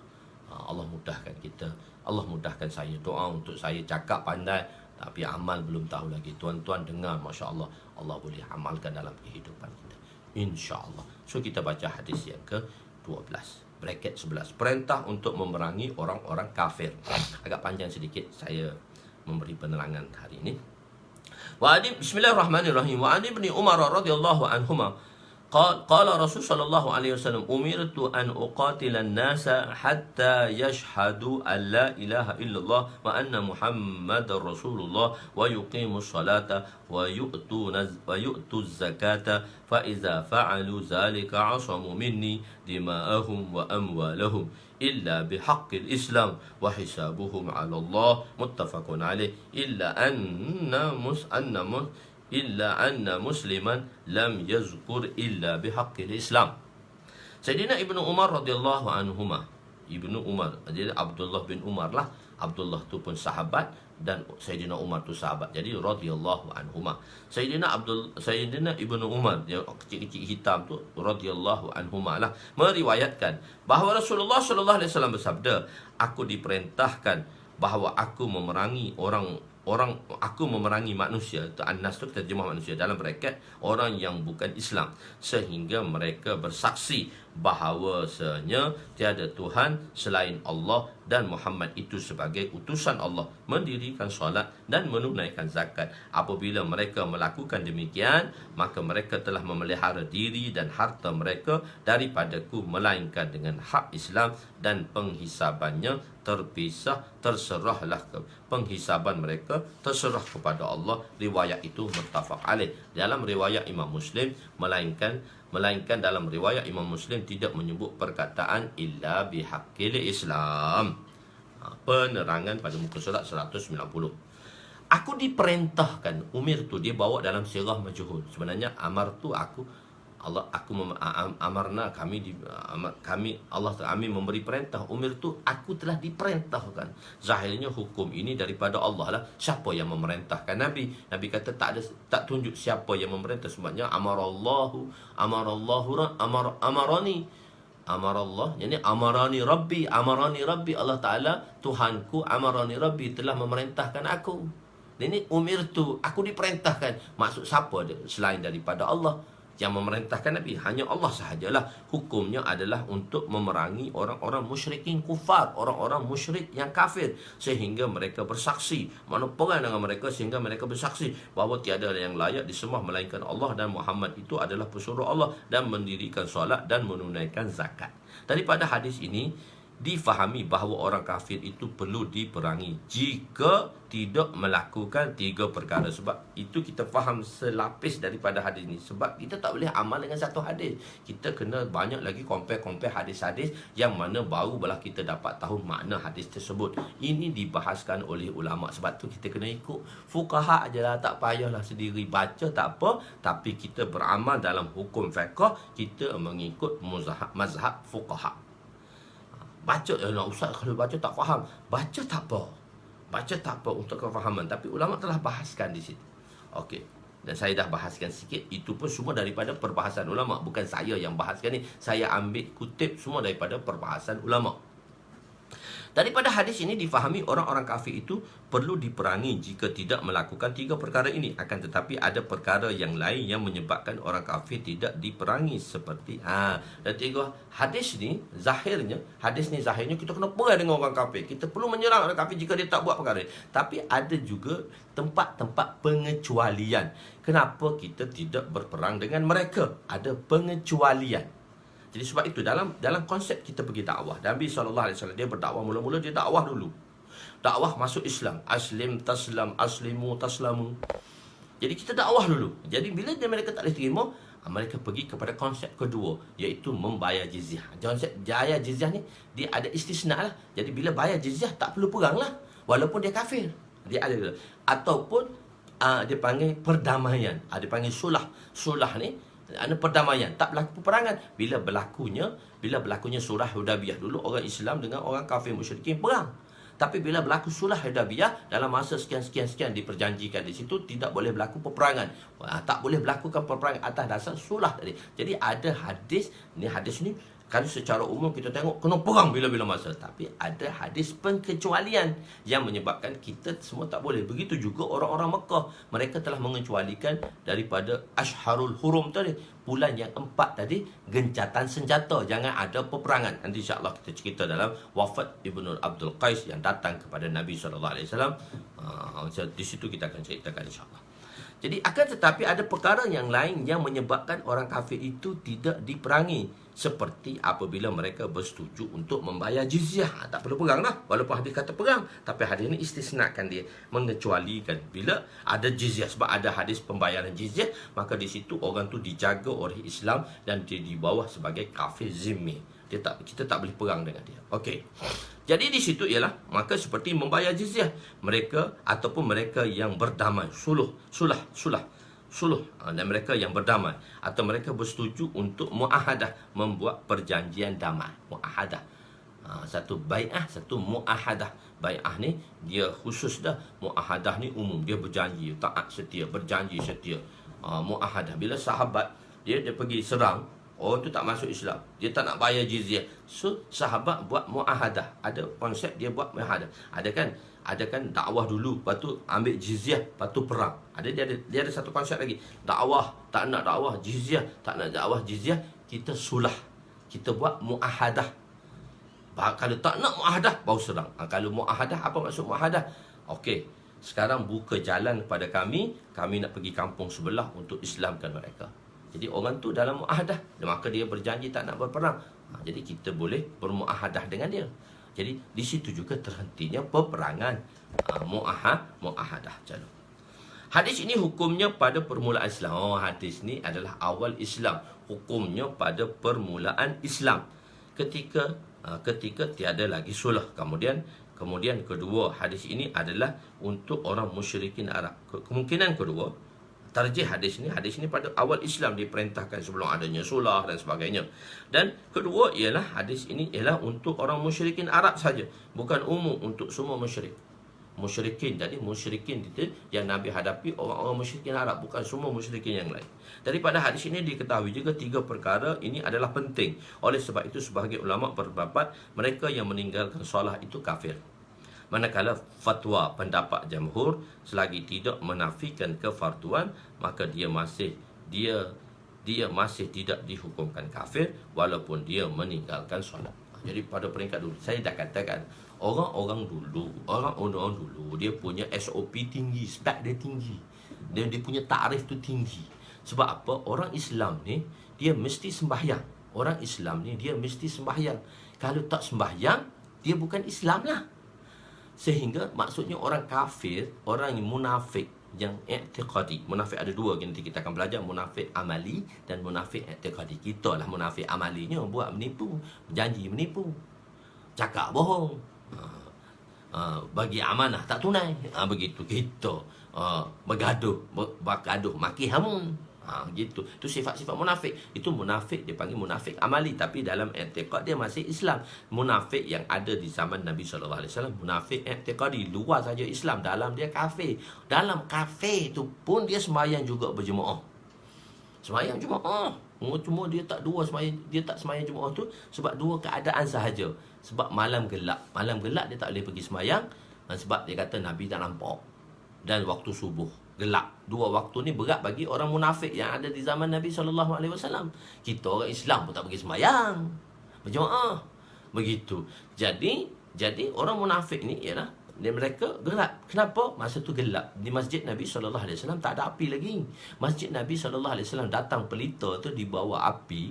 Misbah tu dibawa oleh satu orang sahabat yang nama Tamim Dari daripada Iran, yang datang ke tempat Nabi membawa pelita, membawa misbah lampu untuk masjid Nabi, letak dalam masjid Nabi, cerah, baru Nabi nampak orang. Nabi kata, nawwarallahu marqadahu kama nawwarta masjidi. Haza masjid. Moga Allah SWT mencahayakan marqadahu, kubur kamu, sebagaimana kamu telah mencahayakan masjidku ini.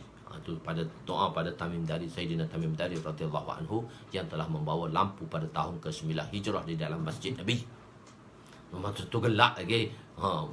Semayang maghrib tu masih nampak lagi lah, sebab dia ufuk merah. Dia panggil syafaq ahmar, nampak lagi. Dah masuk syafaq abyad dengan syafaq aswad tu memang tak nampak dah, malam gelap gelita dah.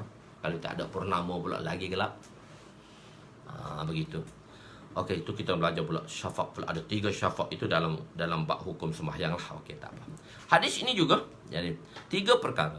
Apabila mereka melakukan 3 perkara, mereka dianggap sebagai orang Islam.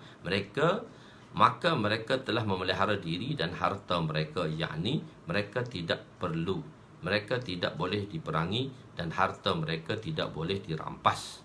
Jadi bila dah ucap dah zahir dah Islam, maka bila ucap zahir Islam, maka pada masa tu bila ucap zahir Islam, mereka ni terpelihara lah. Dia dah ucap la ilaha illallah, la ilaha illallah.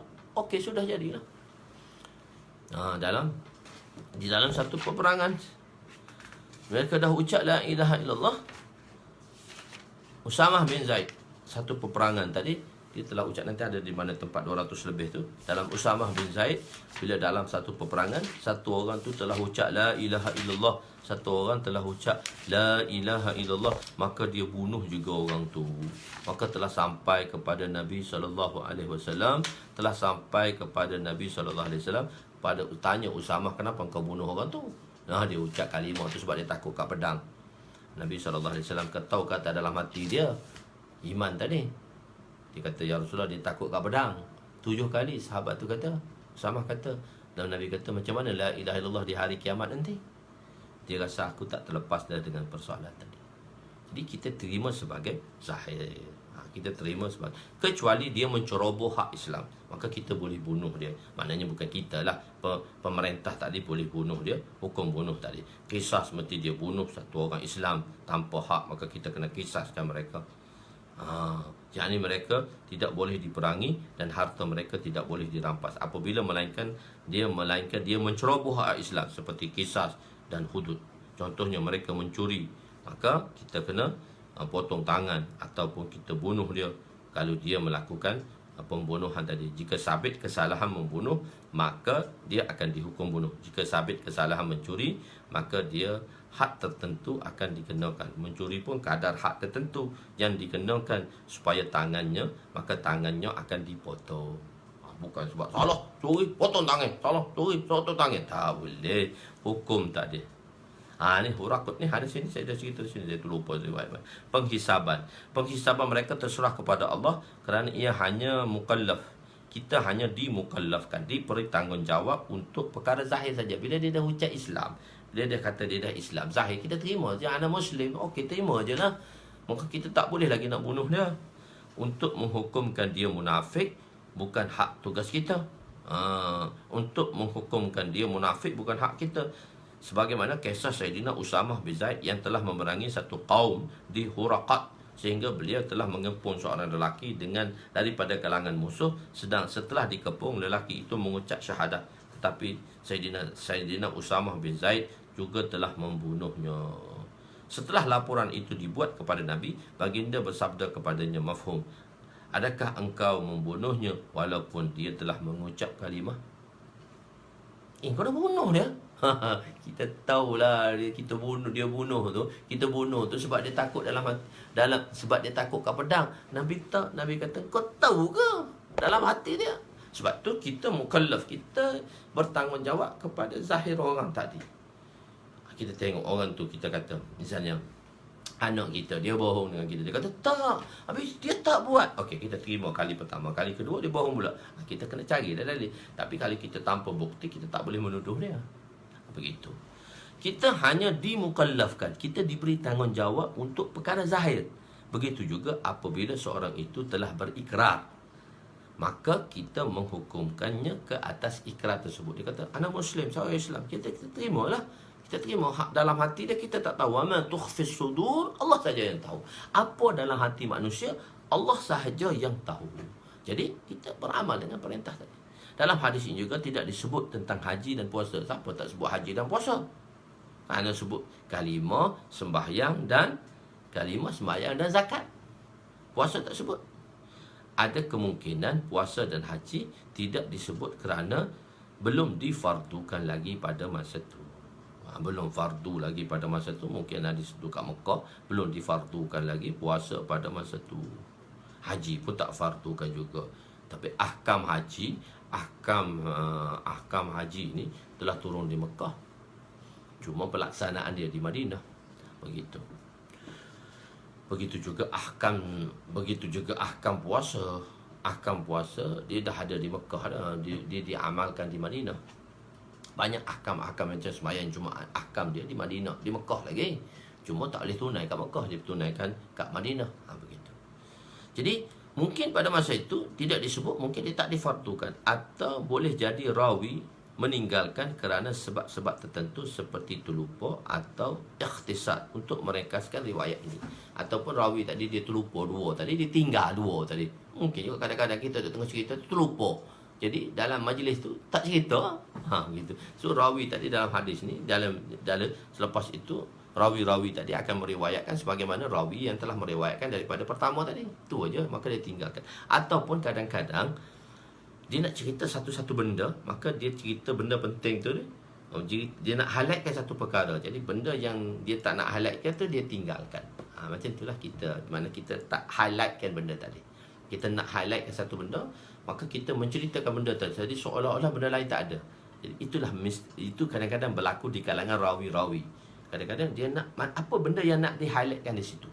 Apa benda yang nak di-highlightkan di situ, itulah yang dia ceritakan. Bukan bermakna dia menafikan sebab satu hukum tadi kita tak boleh ambil dalam satu hadis. Satu hukum tu kita kena tengok ayat-ayat Quran, adakah dia berceranggah dengan ayat Quran ataupun dia berceranggah satu sama lain. Macam kaedah yang kita amalkan, yang bukan kita lah, ulama amalkan tatbik. Mana kita cari kesinambungan, kedua kita cari rajih marjuh, yang ketiga kita cari nasih dan mansukh.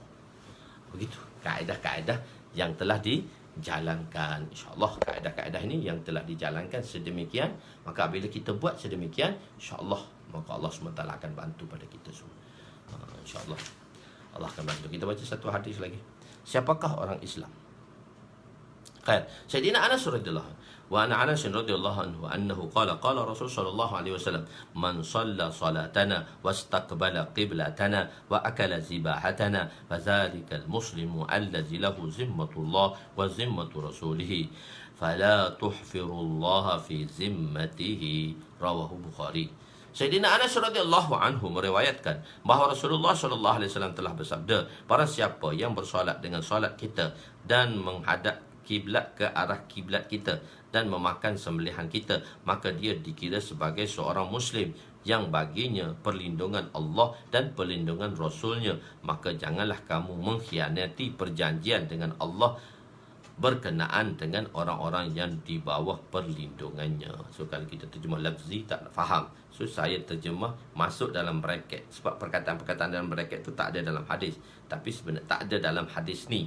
So dia dalam hadis-hadis yang lain, ataupun untuk memberi terjemahan tu dia betul memaknakan terjemahan tu, supaya kalau kita terjemah Allah perlindungan Rasulnya, maka janganlah kamu mengkhianati Allah berkenaan mengkhianati Allah. Maknanya mengkhianati perjanjian yang telah dibuat dia dengan Allah berkenaan dengan orang-orang yang di bawah perlindungannya, iaitu orang-orang yang telah mengucap syahadah tadi. So saya terjemah dalam bracket. So ayat tu dia akan memahangkan makna dia. Dia panggil terjemahan tadi. Dia kadang-kadang dia tak boleh kena terjemah darat. Bolehlah terjemah darat. Dalam terjemahan tu dia ada dua kaedah. Satu terjemah lafziyah, sebiji-sebiji macam mana terjemah lafziyah. Satu terjemah muhawarah, macam mana nak memahami keadaan tadi. Okey. Penerangan. Mereka yang melakukan tiga perkara ini iaitu maknanya umumnya ialah merujuk kepada mereka yang melakukan amalan Islam yang zahir. Tiga perkara ni menunjukkan amalan Islam yang zahir. So hadis ni ada kaitan dengan hadis yang sebelumnya. Kita mukallaf pada zahir. Jadi tiga perbuatan ni umumnya nak menunjukkan benda tu benda zahir.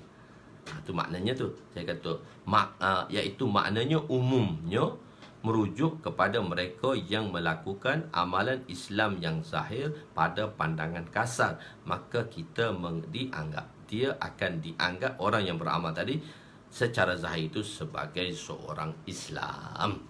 Pada kawasan pemerintahan orang kufar dan seorang yang melakukan perbuatan yang bertentangan dengan perbuatan kufar, maka dia akan dianggap Islam. Dalam dipanggil Darul Harb, satu Darul Islam dalam pemerintahan Islam. Darul Harb ni lah negeri berperang ni. Orang-orang kafir harbi ni kita panggil. Kafir harbi duk balok, duk gaduh kan kafir harbi ke kafir simi tu. Kafir harbi ni orang yang berada di dalam, dia berada di tempat yang lain. Dia berada bukan negara Islam, dia berada di negara Harb. Harb ni perperangan lah. Maknanya kita berperang. Maksudnya orang kafir dengan orang Islam tu ada peperangan. Tapi bila ada perjanjian, perdamaian, so kita berdamai lah. Kita berdamai lah. Sebab tu kenapa kita tak perang orang kafir? Sebab kita ada perdamaian. So perdamaian dia atas dia hukum dan sebagainya, ada perdamaian. Sebab tu kita berlakunya perdamaian. Begitu. Sebab tu kita tak memerangi mereka walaupun dia bukan Islam. Sebab ada perdamaian. Sebab konsep Nabi telah buat perdamaian. So dalam perdamaian tadi, gencatan senjata tadi buatlah berlakulah. Apa-apa pun berlakulah, muamalat dan sebagainya di situ. Kan? Jadi pada kawasan pemerintahan, bila negara orang kafir, satu orang dia melakukan satu perbuatan. Yang mana perbuatan itu bertentangan dengan orang-orang kafir. Zahir dia tu. Hak batin kita tak tahu. Zahir itu dia buat, yang mana buat amalan tadi yang bertentangan dengan hukum di tempat tadi, iaitu tempat orang kafir tadi. Maka kita anggap dia Islam lah. Macam kita pergi Jumaat, kita pergi satu Jumaat negara yang bukan Islam, tapi dia masih kata dia Islam, tapi kalimah pun tak pandai. Dia kata saya Muslim, ana Muslim, suruh ucap kalimah tak boleh. La ilah, tak boleh suruh ucap kalimah. Tapi dia kata ana Muslim. Seperti nak tunjuk dia Muslim tu, dia buka kotak tu, dia simpan satu Quran. Ini je Quran yang menanyakan ana Muslim, ana Muslim. Sedih. Ana Muslim, dia kata. Jadi kita terima. Dia kata kami tak boleh baca Quran. Di Rusia tu, sebelum negara-negara yang Taristan, Tajaristan, Nuristan ni, masa tu dia boleh belajar dengan kami. Bila dia merdeka dengan Rusia tu, dia baru boleh keluar belajar dengan kami. Belajar dengan kami. Semua sekali. Dia kata, kat kami madrasah di bawah tanah. Kami belajar agama bawah tanah. Kami tak boleh lah. Depan ni tak boleh. Kami dibunuh. Jadi dia menzahirkan amalan dia, anak Muslim. Jadi tunjuk macam tu. Jadi seorang itu melakukan perbuatan bertentangan dengan kufar, maka dia dianggap Islam. Memang dia ni pelik ni. Macam mana dia ni? Dia orang Islam. Orang yang bersolat, misalnya contoh orang yang bersolat negara kafir, jelas lah dia Islam lah. Dia bersolat, dia bagi salam pun Waalaikumsalam. Okey. Sebab kalimah pun tak pandai. Jadi kita menganggap dia Islam. Kita cari orang Islam. Sebab tu kita pergi negara-negara luar, kita cari mana orang Islam, keturunan Islam. Sebab dia tak ada environment, suasana dan tak ada dakwah. Walaupun dia keturunan Arab sekalipun, dia dah tinggalkan Islam. Ayah tu Islam lagi, anak tu dah tak ada Islam dah. Anak tu tak ada agama, cucu tu dah Kristian dah. Manakala ada atuk lagi nya tak mati. Jadi ini yang kita kena berdakwah, kita kena pergi seluruh dunia, kita kena tahu masyarakat umat. Sebab kita nak bawa orang Islam kepada agama, dan kita nak bawa Islam pada pengamalan Islam, dan kita nak bawa semua umat Islam ni ke syurga Allah Subhanahu Wa Taala. Allah. Maksud barang siapa yang bersolat dengan solat kita. Apa maksud dengan solat kita? Yakni untuk mengecualikan orang Nasrani. Jadi bersolat dengan solat kita, maksudnya orang Nasrani dia tak sembahyang macam kita. Sebab apa? Maksudnya bersolat, jadi bersolat dengan solat kita. Yani untuk mengecualikan kita daripada orang Nasrani. Mana orang Islam ni dia bukan Nasrani lah, sebab orang Nasrani dia tak solat macam kita solat. Kedua pula, maksud menghadap kiblat kita iaitu untuk mengecualikan orang Yahudi. Orang Yahudi kiblat dia Baitul Muqaddis, orang kita kiblat dia Kaabah. Jadi pengecualian satu-satu perkataan tu untuk mengecualikan mana maksud seperti solat kita, sembahyang dengan solat kita. Memanglah sembahyang kena solat kita, bukan solat orang lain, tapi dia tak sembahyang seperti solat kita, mengeluarkan itu tadi. Yang mengeluarkan dia tu daripada, yang mengeluarkan dia daripada Kristian tak termasuk di sini. Dan mengikut kiblat kita, mengeluarkan orang-orang Yahudi daripada jumlah tadi, daripada sentence tadi. Dan makan sembelihan kita. Orang kafir dia tak makan sembelihan orang Islam. Orang-orang kufar Mekah dia tak makan sembelihan orang Islam. Itu mengecualikan orang musyrik kerana mereka tidak memakan sembelihan orang Islam. Dalam hadis ini juga terdapat pengulangan, iaitu dalam syarat solat ialah menghadap kiblat. Maknanya solat tu mesti kena menghadap kiblat. Maka sepatutnya tidak perlu diulang perkataan kiblat. Nak sembahyang kena cari kiblat. Kenapa kata solat dengan solat kita dan kiblat ke arah kiblat kita? Kenapa seolah-olah ada pengurangan? Sebab bila sebut solat kita mesti tahu mana dia arah kiblat. Jawapannya, ada orang yang bersolat tidak menghadap kiblat seperti orang Yahudi, dia tak menghadap kiblat, maka dia menghadap ke Baitul Muqaddis, maka tidak dikira solat. Ada kemungkinan maksudnya ialah ada orang yang tidak solat tetapi sekurang-kurangnya dia perlu mengetahui kiblat orang Islam. Memang dia bukan tak sembahyang, kita tanya dia, kita pergi ke hotel mana kawan tu kita tengok 2-3 hari tak sembahyang, tapi kita tanya mana kiblat, dia akan tunjuk ni arah kiblat. Dia tahu kiblat tapi dia tak sembahyang aja. So dia Islam lah.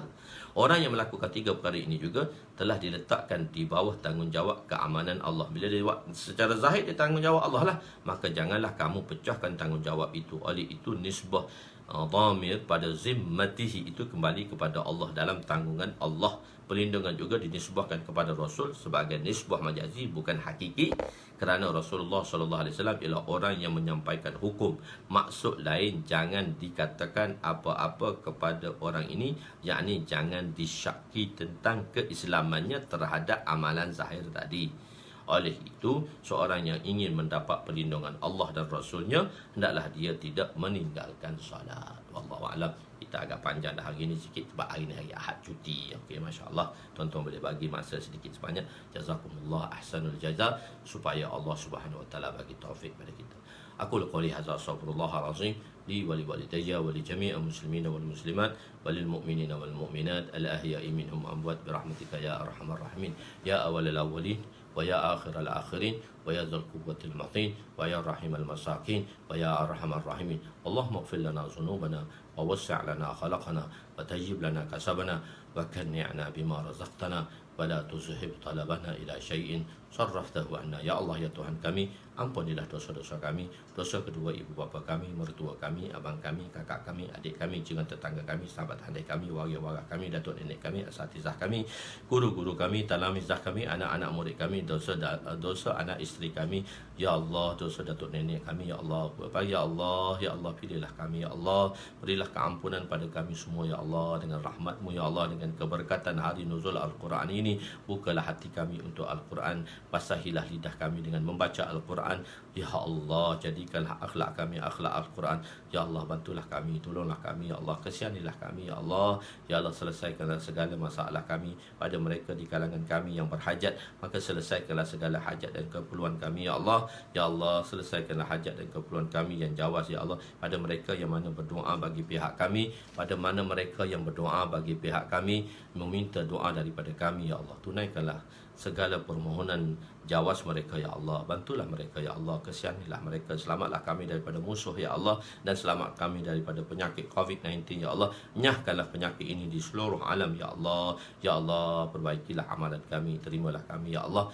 Rabbana zalamna anfusana wa illam taghfir lana wa tarhamna lanakunanna minal khasirin. Rabbana atina fid dunya hasanah wa fil akhirati hasanah wa qina azabannar. Wa sallallahu ala sayyidina Muhammadin wa ala alihi wa sahbihi ajma'in walhamdulillahi rabbil alamin. Haji Abdul Manan tu baru hari ni saya nampak Maka jangan terlupa ya, Haji Abdul Manan pukul 6.45 pagi, insya-Allah. Haji Abdul Manan Kuang tu, saya baru tengok dia hari ni, insya-Allah. Dia jangan terlupa pada penerangan saya. Wallahu a'lam. Sadaqallahu alazim.